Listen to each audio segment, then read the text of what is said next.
வணக்கண்ணா. நான் வந்து இந்த சிறுவாலையில் உரக்கமிலேருந்து வரோம். நீங்க இந்த சில்வர் பாஸ் அப்படிங்கிற ராக் பாஸ் ஒரு உரத்தா நீங்க நம்ம இது வந்து எண்ணெய் பண்ணைக்கு வந்து போட்டுட்டு வரீங்க. இது எவ்வளவு நாளா போட்டுக்கிட்டீங்க? இது உங்களுக்கு போட்டது உங்களுக்கு எப்படி இருக்கு? இந்த சில்வர்லைன் ராக் பாஸ்பேட் அப்படிங்கறத மட்டும் சொல்லுங்க. முன்னாடி சிங்கிள் பாஸ்பேட் தான் சார் போட்டுட்டு இருந்தேன். சரிங்க. இப்போ ஒரு 4 வருஷமா வந்து சில்வர்லைன் ராக் பாஸ்பேட் தான் போடுறேன். அதை விட இது வந்து சீக்கிரம் கரையுது. சிங்கிள் பாஸ்பேட்டை விட இது சீக்கிரம் கரையுது, பயிருக்கு சீக்கிரம் கிடைக்குது. அதனால ஈல்டு அதிகமாகுது. ஈல்டு அதிகமா இருக்கு. அதனால வந்து நான் தொடர்ந்து இப்ப 4 வருஷமா இந்த ராக் பாஸ்பேட் சில்வர்லைன் வாங்கி போட்டுருக்கேன்.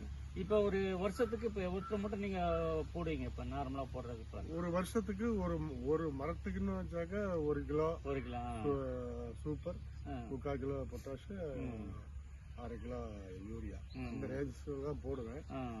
ஒரு 100 மூட்டை அளவுக்கு போடுவேன்.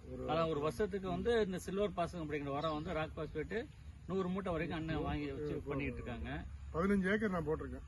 15 ஏக்கர். இது பொதுப்ப ரெகுலரா போட்டு அதோட பலனை இப்ப என்ன பண்ண தான் இது ஃபுல்லாவே என்ன பண்ண தான் இது என்ன பண்ணிக்கு நல்ல ரிசல்ட் இருக்கு அப்படின்னு சொல்லியிருக்காங்க. அண்ணா சொல்லிட்டு இருக்காரு. என்ன பண்ணிக்க நம்ம உங்க ஊரு பேரு எந்த ஊர் மாதிரி சொல்லுங்க. நான் வந்து என் பேர் சதாசிவம், கக்கரை, ஒரத்தநாடு தாலுக்கா, தஞ்சாவூர் மாவட்டம். கக்கரைங்கிற ஊரு, ஒரத்தநாடு தாலுக்கா, தஞ்சாவூர் மாவட்டம். இப்ப இது உங்களுக்கு போட்டா நல்லா திருப்தியா இருக்கு உங்களுக்கு? ரெகுலரா நீங்களும் வாங்கி போடுங்க. மத்த விவசாயிட்ட கொஞ்சம் சொல்லுங்க. சரி. ரொம்ப நன்றி.